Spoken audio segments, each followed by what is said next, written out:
Hi everyone, welcome to Outgrow's Market of the Month. I'm your host, Dr. Saksham Shada. I'm the creative director at outgrow.co. And for this month, we're going to interview Jonah Berger, who is a marketing professor at Wharton and the internationally best-selling author of Contagious, Invisible Influence, and The Catalyst. Hi, Jonah.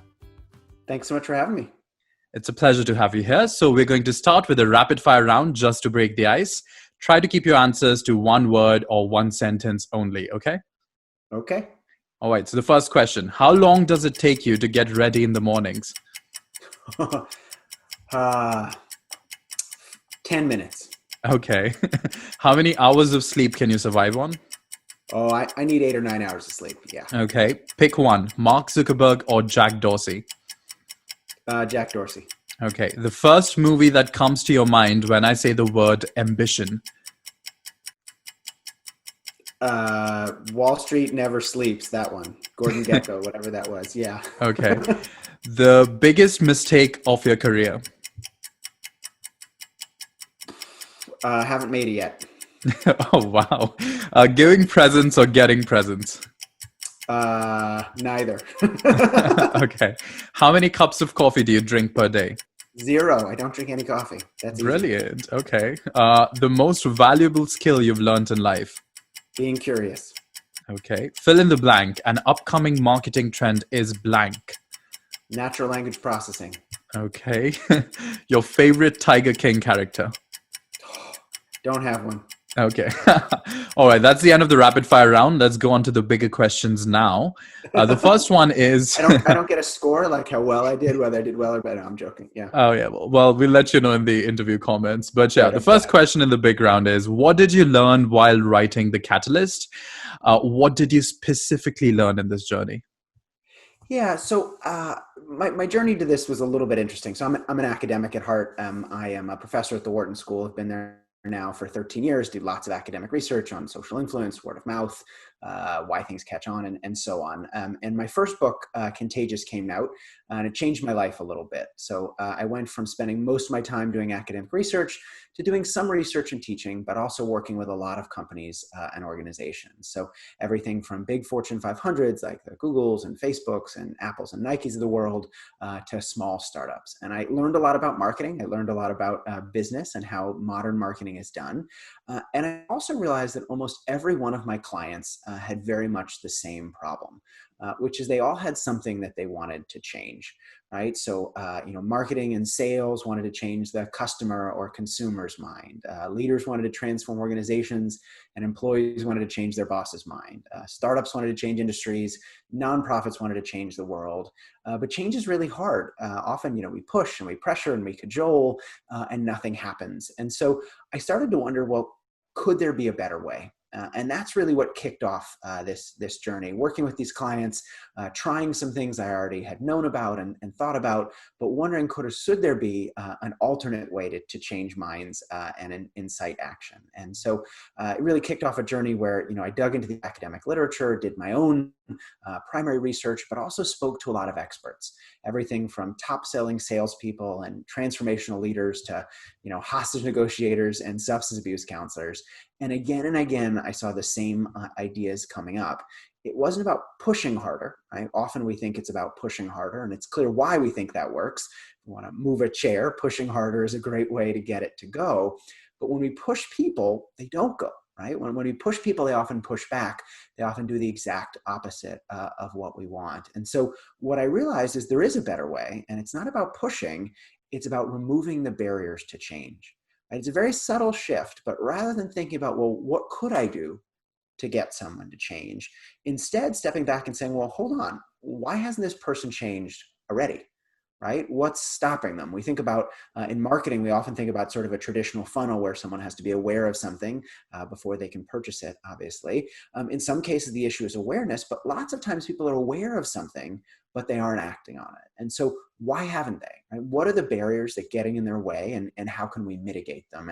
And that's where the word catalyst actually comes from. So we often use the word catalyst in a very colloquial way to say, oh, a catalyst is a change agent, someone who changes things. And that's correct. But in chemistry, catalysts actually have a very specific meaning. right? Catalysts do create change. They do create change faster and easier than other ways, but they also do it in a particularly noteworthy approach. They don't push harder. They don't add more temperature. They don't add more pressure. They lower the barriers to change. They figure out an alternate way to make change happen with less energy, not more. And so that's really the whole idea of the book. How can we change people and organizations and the world more broadly, not by pushing harder, but by figuring out what's getting in the way and how we can mitigate it. That's interesting. So tell us more about the 5 key barriers that you do identify that catalysts take care of. Yeah, What are the sure. 5 key barriers? Yeah, we probably don't have time to talk about all of them in depth, but Yeah. I'll mention each of them briefly, and then maybe we can dive into one or two, depending on what you think the audience will be most interested in. But again and again, we saw the same 5 barriers come up. Whether I was talking to top-selling salespeople or parenting experts, whether I was talking to political action leaders who've gotten people to switch sides in our very polarized political climate at the moment, or talking to hostage negotiators who get people to come out with their hands up. Again and again, we saw these same barriers. And so in the book, I put them in a framework. It's called the REDUCE framework. It's an acronym, REDUCE, which is exactly what great catalysts do, right? They don't push harder. They don't add more pressure. They reduce the barriers to change. And so reduce, the R is reactance. And that's the idea. If we push people, they push back. The E is endowment, which is we tend to be attached to the status quo, things we're doing already. D is distance, too far from their backyard, and people tend to disregard what you're asking them to do. Uncertainty is all about sort of switching costs and that anxiety or fear about things that are new. And corroborating evidence is all about proof. And we need enough proof or enough evidence to decide something's worth doing. Interesting. So could you elaborate a bit more about uncertainty? Sure, yeah. So I think a good way to talk about uncertainty, because I know most of the folks here in a marketing sort of role or think about sort of marketing types of roles, is to talk about a company many of us know, which is Dropbox. And so now we think about Dropbox as a very successful organization, billion-dollar sort of unicorn business, but they weren't always that way. When they launched, they had a lot of trouble getting traction. Essentially, people were used to storing their files on their desktop, right? They were used to being able to open a file and see everything right there. And Dropbox was trying to get them to change. Dropbox was trying to get them to do things differently, store your files in the cloud. And people would say, well, what is the cloud? Where is the cloud? What if the cloud goes down? I feel much more comfortable if I've spent a lot of time working on something, being able to see it on my desktop. And so Dropbox was trying to figure out, well, what are we going to do? Right? Maybe we could invest a lot in search ads. Maybe we could spend a lot on money on marketing or sales. But instead, they did something quite interesting. Instead, they said, okay, we're going to give it away for free. And you might say, well, hold on, how can you make money giving away something for free, right? Every kid who's had a lemonade stand knows you have to charge to make money. But they did, and they built $1 billion business giving away something for free, because they didn't just give it away for free. They used a term that many of us have heard of called freemium. Right? There was a free version of the product, and they tried to upgrade or encourage people to upgrade to a premium version. So get 2 gigabytes of storage for free, but eventually if you run out of those 2 gigabytes, you want to upgrade to a larger system, and then you have to pay us to do it. And so it's clear why customers or consumers love freemium, right? Something's for free, well, why wouldn't I do it, right? It makes it much easier. I don't have to pay any money. But notice that's the same reason why organizations like it as well. Right? Because if I'm trying to sell you on a new product or new service, I'm trying to convince you how good it is. And I spend a lot of time telling you how good it is and why you should do it. And you're sitting there going, well, of course you, Dropbox, would say this is good. You work for the company. Why wouldn't you say that it's good? But how do I actually know that it's good? But what freemium does is it encourages people to try it themselves and discover the value themselves. Rather than Dropbox saying, hey, trust us, it's great. You can say, well, hey, trust yourself. Right? Of course, you don't have to trust us. If you don't like it, don't buy it, but try it yourself. It does something broader, actually, much broader than freemium, which is lower the barrier to trial. it makes it easier for people to try something new. And because it's easier, it makes them more likely to do it and more likely to realize the value themselves and continuing to do it. And notice, by the way, freemium is a great principle. It works in some cases, but not everywhere. But it's actually just an example of a much broader phenomenon. Right? Think about test drives at the car dealership, for example. When you go to a car dealership, imagine they said, oh, you want a new car? Give us $30,000 and then we'll let you check out this car. Well, no one would buy a new car. They say, well, hold on, I want to see whether I like it before I buy it. And so that's exactly what test drives do.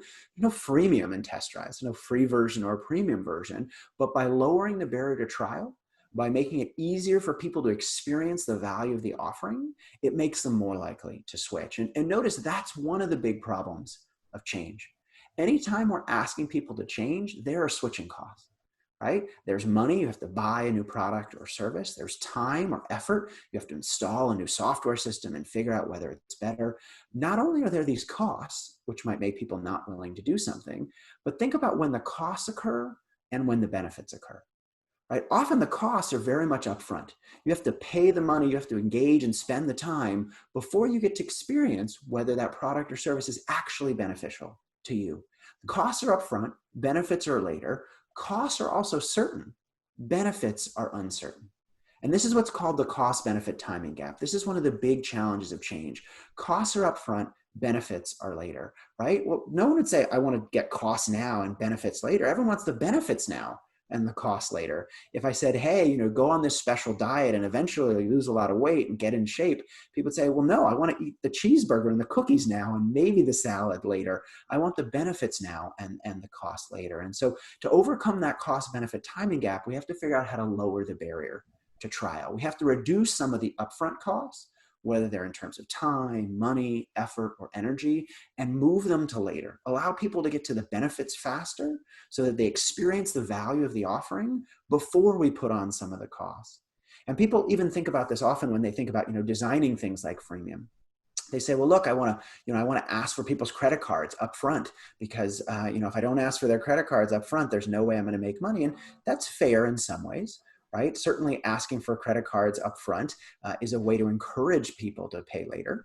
But if you think about that funnel, right? When we ask for a credit card up front, we shrink the number of people that come in that first step. Because a bunch of people are going to say, well, you haven't shown me any value yet.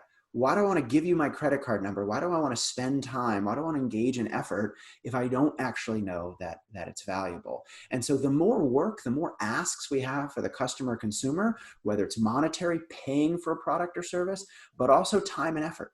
The more information we ask them to input, the more work we ask them to do earlier in that process, the less interested they are in doing it, not just because there's work, but because they haven't seen the benefit yet. And so we have to figure out how to move the benefits to earlier and the cost to later to reduce that uncertainty. And so that's just one example, sort of freemium and lowering the barrier to trial. I talk about 3 or 4 different types of ways to reduce uncertainty in the book, but that's certainly key, right? We have to ease that uncertainty because anytime we're asking people to switch to do something new, it's safer to stick with what they're doing before. For sure. What I remember from Dropbox's time when I was young was they were also giving incentives if you referred someone to Dropbox. So you could actually increase your 2 GB storage space if I actually referred you and brought you into the Dropbox thing. Do you think that factors into one of the 5 barriers that you've mentioned?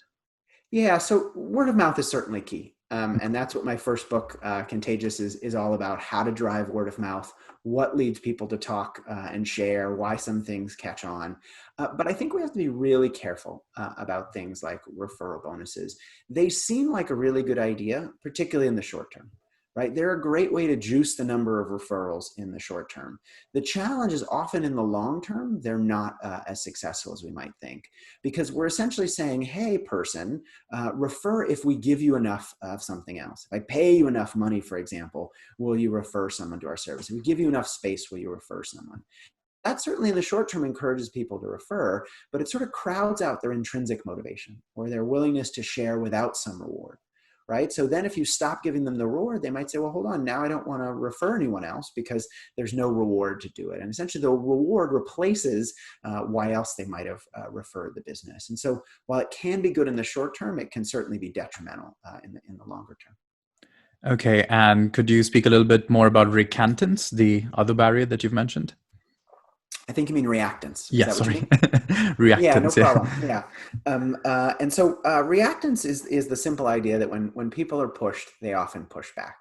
And I think a great way to talk about reactance is to use an example that many of us are at least somewhat familiar with that happened a few years ago. So many people in your audience may be familiar with Tide Pods. They're these little sort of laundry tablets that you drop in the laundry to make doing laundry faster and easier, but you may not know the story sort of behind them. And so a number of years ago, Tide, owned by Procter and Gamble, was trying to figure out how to essentially ease the laundry making process, right? Turns out laundry would actually be better if different types of detergent entered in different times in the cycle. People also complain that they don't know how much to measure and that some detergent gets on the counter and it's messy. And so Tide said, look, we can come up with a way to solve this. We'll create these little plastic tabs that release different types of detergent at different times in the wash, and think it can take a big chunk of the billion-dollar laundry industry. So they introduced these things called Tide Pods. They spend $100 million on marketing. They're doing quite well, but then there's a problem, which is that people are eating them. And you might be sitting there going, well, what do you mean people are eating them? Aren't they filled with chemicals? And they are. They are indeed filled with chemicals. And yes, people are eating them. So there was a funny video on College Humor. There was a satirical piece on The Onion. And now suddenly people are challenging one another to eat Tide Pods. It was called the Tide Pod Challenge. Okay, mostly young people were doing this. And so imagine you're a Tide executive at the time. You're trying to figure out, well, hold on. People shouldn't be eating Tide Pods in the first place, but how can we stop this? And so they release a press release saying, well, don't eat Tide Pods, right? And in case that's not enough, they hire a celebrity, Rob Gronkowski, to shoot these public service announcements saying, don't eat Tide Pods. Is it ever safe to eat Tide Pods? No. Should you ever eat them? No, no, no, no. Okay. And Tide thinks this will be the end of it. People shouldn't have done it in the first place. They release an announcement telling people not to do it, so people will stop. But if you look at the data, you see something interesting. So if you look at sort of Google searches, for example, for Tide Pods and the Tide Pod Challenge, it's kind of flat, and then but slightly going up, and then you see Tide's announcement. And Tide is hoping that searches will go down, interest will go down, or at least they will, worst case, won't change. But you see the opposite. Searches go way up. Right? There's a 300% increase in searches for Tide Pods and the Tide Pod Challenge after Tide releases these warnings. And visits to poison control go up as well. In the next 2 weeks, more people come into poison control with related issues than had in the 2 years prior. Essentially, a warning became a recommendation. Telling people not to do something made them more likely to do it. And you might be sitting there going, okay, I get it. That's sort of a funny example, but what does that have to do with me, right? I spend a lot of time telling people to do something, not to do something. But it turns out at the core, there's the exact same problem. And it's this issue of reactance, right? When we tell people to do something, or even when we tell them not to do something, it encourages them to push back, right? People like to feel like they have freedom and control over their choices. Why did I buy a certain product or use a certain service? I did it because I liked it. I'm the one who liked it. I liked it. I'm in the driver's seat.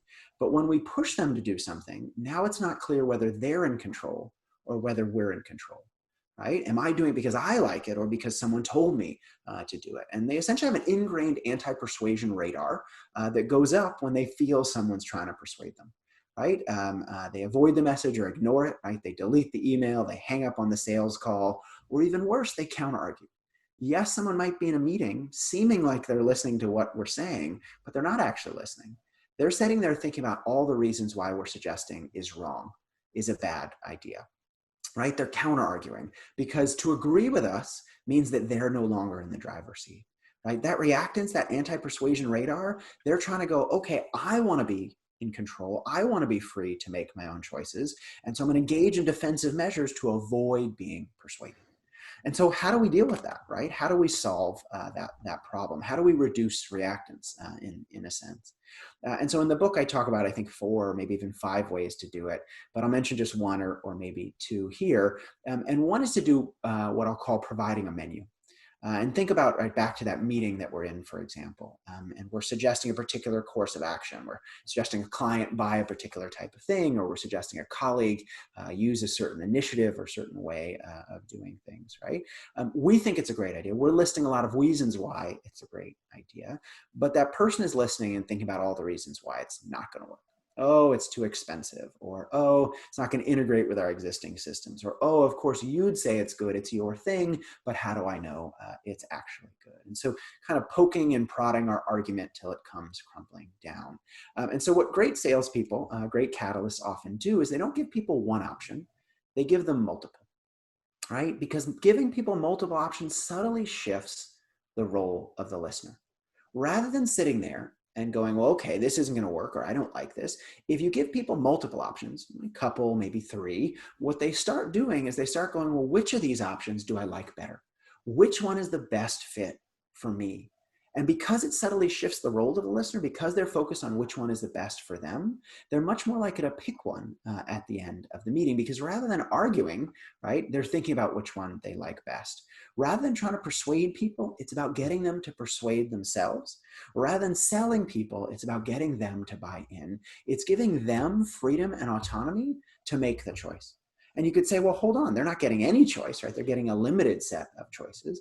But as long as you give them an actual choice, as long as you give them a number of options that seem reasonable, because they're focusing on those options, they're less likely to think about all the things that are outside that option set. And so that's just one example. I talk about lots of others, everything from asking rather than telling, using questions, again, to guide a journey, highlighting a gap between attitudes and actions, and encouraging them to realize that what they're recommending for others may not be what they're doing themselves. A whole bunch of ways to reduce reactance, not by telling people what to do, not by pushing them in a particular direction, but shaping or guiding their journey, right? Giving them the opportunity to choose, giving them that freedom and autonomy, but guiding the conversation in a right way to lead to the desired outcome. Okay, so I couldn't help but wonder. The caption for the book reads, How to Change Anyone's Mind. And I find it resonates very strongly with the highly polarized political times we're living in, where everyone is kind of living in their own bubble and it's hard to build a consensus. So, did you have that in mind at all when you were writing the book? The distance chapter, that talks a lot about politics, right? It talks a lot about the challenges of polarization, in part because not only is there reactance when we feel someone's trying to persuade us, we push back, but even in the case of information, right? I tell a great story of a study that a colleague of mine did, a guy at Duke University who was trying to address polarization. And lots of people say, hey, look, if we just talk to people on the other side, it'll solve the problem. And so he thought, well, let's test that, right? And so he did a big study on Twitter where he got people to follow bots from the other side of the aisle, right? So as pundits have often said, oh, if we could just get people to see information from the other side, they'd be willing to listen. And so Republicans followed a Democratic bot, Democrats followed a Republican bot. And the notion was sort of getting information from the other side, not persuasion, literally just information. Here's some information about some of the other side's beliefs and articles and things related to him would be enough to get people to change. And he was hopeful, right? This was a huge effort, spent lots of money, lots of time collecting the data, analyzed the data. What did he find? He again found a backfire effect. Right? Democrats who were exposed to Republican information became a little more Democratic, and Republicans who were exposed to Democrat information became significantly more conservative. Why? Because they were unwilling even to listen to the possibility of being persuaded. And this goes into the idea of the confirmation bias and a lot of the ideas of distance. You can essentially imagine people arrayed on a football field of beliefs, right? There's, one end is highly liberal, the other end is highly conservative, and most of us are arrayed somewhere along that field. But the challenge is there's a region of acceptance, a zone of acceptance around us, maybe 5 or 10 yards either direction, which we'll listen to. It's not like we won't listen to anything if we're liberal, for example, in the conservative direction, or anything in the liberal direction if we're conservative. We're going to listen a little bit, but only so far.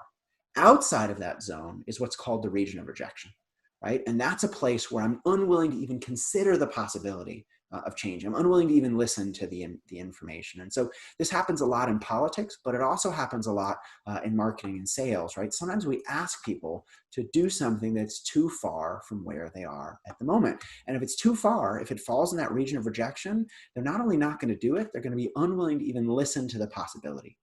of changing. And so I talk about in the book a lot of ways to deal with that, to shrink distance, everything from, asking for less and chunking the change, finding a switching point or an unsticking point, a point where we find a dimension rather a place where we're very far apart. We find another dimension on which we're closer together. But it's really about sort of figuring out a way to shrink that distance and make it more manageable.